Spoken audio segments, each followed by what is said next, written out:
बिस्मिल्लाहिर्रहमानिर्रहीम, अस्सलाम वालेकुम।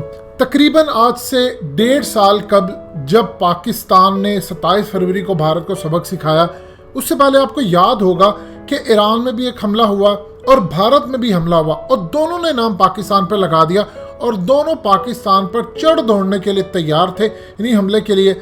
लेकिन किसी ने कभी सोचा था कि 1.5 साल बाद ऐसी सूरत हाल पैदा हो जाएगी जहां पाकिस्तान, तुर्की, ईरान, चाइना, रूस, मलेशिया, अफगान तालिबान अब ये ब्लॉक बनाएंगे। क्या कभी किसी ने सोचा था? वो इंडिया और ईरान जो पाकिस्तान पर चढ़ दौड़ने के लिए तैयार थे वो दुश्मन बन जाएंगे और पाकिस्तानी लोग सऊदी अरब पर उम्मीदें लगाए बैठे थे। मजीद डिस्कस करने से पहले इस वीडियो को लाइक करें, हकीकत टीवी को सब्सक्राइब करें और बेल आइकन पर जरूर क्लिक करें। जिन्होंने पाकिस्तान को कहा कि आप उम्मत का मसला ना कश्मीर को बनाएं और फौरी तौर पर 75 अरब डॉलर इंडिया में इन्वेस्ट करने का ऐलान किया, जिसके साथ ही एक पैगाम दे दिया गया पाकिस्तान को कि अरब ममालिक आपके साथ नहीं खड़े।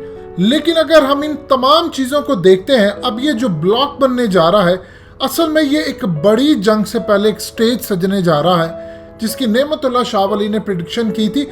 और ये जो उम्मत को अब लीड करने पाकिस्तान जा रहा है, ईरान भी उसमें शामिल है, मलेशिया और ये तमाम ममालिक शामिल है, इसके बारे में हू बहू पेशन गोई नेमतुल्लाह शाह वली ने की थी और अल्हम्दुलिल्लाह अब वो पूरी होने का वक्त आ गया है। देखिए, नेमतुल्लाह शाह वली ने जो प्रिडिक्शन की थी, असल में वो एक बड़ी जंग होने जा रही है और उस जंग के नतीजे के अंदर जो ममालिक पाकिस्तान के साथ मिलकर लड़ेंगे वो इनमें शामिल है। अब ये जो ब्लॉक बनने जा रहा है, इसके अंदर सूरत हाल जो है इसको आप अच्छी तरह समझ लें। असल में दो तरफ दुनिया बंटने जा रही है, एक चाइना की तरफ होगी और दूसरी अमेरिका की तरफ होगी। साउथ चाइना सी के अंदर 10 ममालिक होंगे अमेरिका के साथ और बहुत सारे दूसरे ममालिक भी होंगे। लेकिन चाइना की तरफ जो ममालिक होंगे, वो जो ब्लॉक अब बन रहा है उसको ज़रा आप समझ लें वो क्या चीज़ है। देखिए, नेमतुल्लाह शाह वली कहते हैं 2 जंगें होनी है जो एक ही साथ होनी है। वो कहते हैं चित्राल, नागा पर्वत, गिलगित और चीन से मुल्हिका इलाका जात और तिब्बत में एक जंग लड़ी जाएगी। आप इस वक्त लद्दाख का सारी सूरत हाल देख लें। ये इस वक्त कारगिल, ये जितना चित्राल, नागा पर्वत, गिलगित, ये तमाम जितने सारे इलाके हैं, इनमें एक बड़ी जंग छिड़ने जा रही है जो कि ऑलरेडी इंडिया भी कह चुका है और दूसरे फ्रंट से पाकिस्तान ने लड़ना है। ये जंग कब होगी? ये तब होगी जब नेमतुल्लाह शाह वली कहते हैं कि हिंदुस्तान में एक फितना पैदा होगा तो गाजियान इस्लाम ऐलान जहाद करते खड़े होंगे। ये फितना क्या है? अब मोदी के आने के बाद जो इस वक्त लड़ाई किसी सूरत हाल बन रही है, अब जो उसके नतीजे में जो ब्लॉक बनने जा रहा है, अब इसको समझ लें। एक जंग के बारे में जो वो जिक्र करते हैं, जो जंग लड़ी जा रही है, इसमें वो बताते हैं कि तुर्क, अरब, ईरानी और वस्त एशिया वाले मदद के जज्बे से वालेहाना अंदाज में आगे बढ़ेंगे। अब अगर इसके अंदर हम अरब देखते हैं तो सिर्फ और सिर्फ एक अरब मुल्क इस वक्त इस पूरे ब्लॉक के अंदर शामिल है और वो है कतर। यानी तुर्क, अरब, ईरानी और वस्त एशिया वाले, चाहे आप वस्त एशिया वाले मलेशिया को समझे या किसी को भी समझे, क्योंकि जब जंग बड़ी होगी तो आपको किसी एक साइड पर खड़ा होना पड़ेगा। अब तुर्क, अरब, ईरानी और वस्त एशिया वाले, अब ये जरा ब्लॉक को आप समझ ले किस तरह के होंगे। इस जंग के बारे में वो कहते हैं मंगोल फौजें शुमाल से आएंगी मदद करने के लिए, ईरान और तुर्की भी मददगार बन जाएंगे। अब मंगोल फौजें आएंगी यानी चीन भी आएगा और फिर रूस के मुल्का इलाका जात में, फिर उसके अलावा ईरान और तुर्की मददगार बन जाएंगे।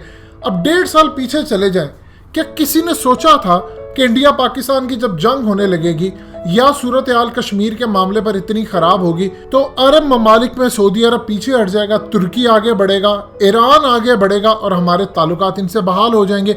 चाहे ताल्लुकात चीन की वजह से बहाल हो या किसी और की वजह से, इससे फर्क नहीं पड़ता। और फिर इस जंग के बारे में बताया गया है कि ये जंग 6 साल तक जारी रहेगी, बड़ी शदीद जंग होगी, इसमें बड़ा खून बहा जाएगा। फिर अफगान कौम पर अल्लाह का फजल जाहिर होगा, वो हथियार लेकर मुकाबले के लिए खड़े हो जाएंगे। ये इस जंग के अंदर सूरत हाल है। और जब अहले काबुल काफिरों के कत्ल के लिए निकल आएंगे तो काफिर यानी ये इंडिया वाले पूरी कोशिश करेंगे किसी बहाने इस जहाद को रोक सकें।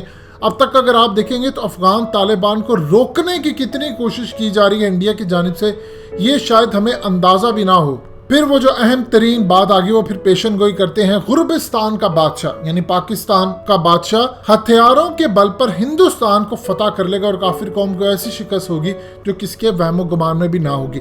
अब एक चीज ज़हन में रखिएगा, ये इंडिया हमें जो कहता है कि हथियार और पाकिस्तान के पास नहीं, आपको हकीकत टीवी बता चुका है। ये बहुत सारी बात हम यहाँ डिस्कस नहीं कर सकते, लेकिन आपको सिर्फ एक हिंट देते हैं कि हमारे पास इलेक्ट्रॉनिक मैग्नेटिक पल्स वेपन भी मौजूद है। हम इसका इजहार नहीं करते, इसका नज़ारा हमने दिखाया था इंडिया को जब अभिनंदन आया था, तो हमने पूरा सिस्टम उनका जैम कर दिया।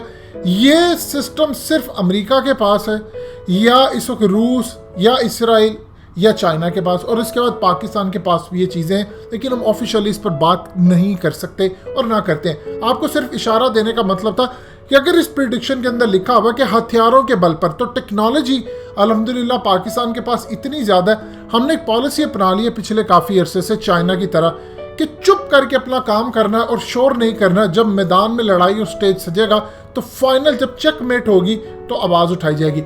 अब ये जो न्यू ब्लॉक बनने जा रहा है, देखिए इस न्यू ब्लॉक के अंदर पाकिस्तान, तुर्की, ईरान, मलेशिया, अफगान तालिबान, यानी उनको अफगानिस्तान अभी हम कह नहीं सकते क्योंकि वो अभी अफगान तालिबान उस पर रूल नहीं करे।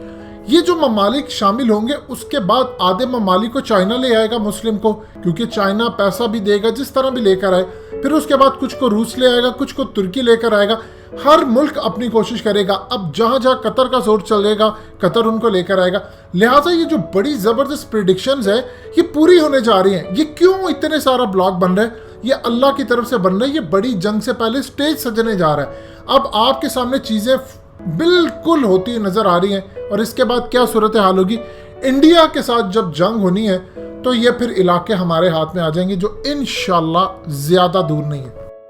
दोस्तों, हकीकत टीवी को सब्सक्राइब करना मत भूलिए, वीडियो को लाइक करें, शेयर करें और कमेंट सेक्शन में अपनी राय का इजहार ज़रूर करें।